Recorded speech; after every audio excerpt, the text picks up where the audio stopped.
বাংলাদেশ জাতীয়তাবাদী দল এই র্যালি সমাবেশকে সফল করার জন্য জিয়াউর রহমানকে যার জন্ম না হলে আজকের বাংলাদেশ স্বাধীন হতো না।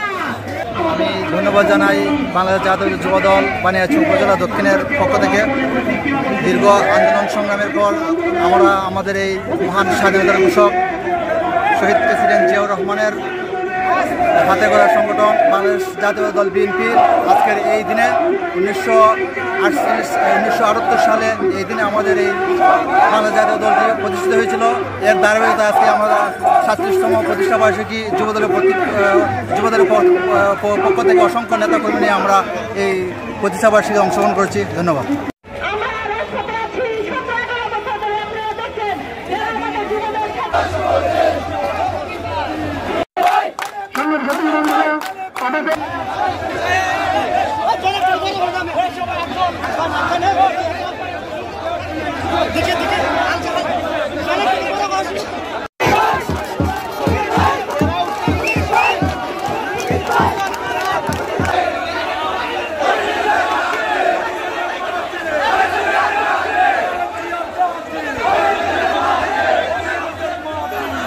দৈনিক আজকের বাংলা .net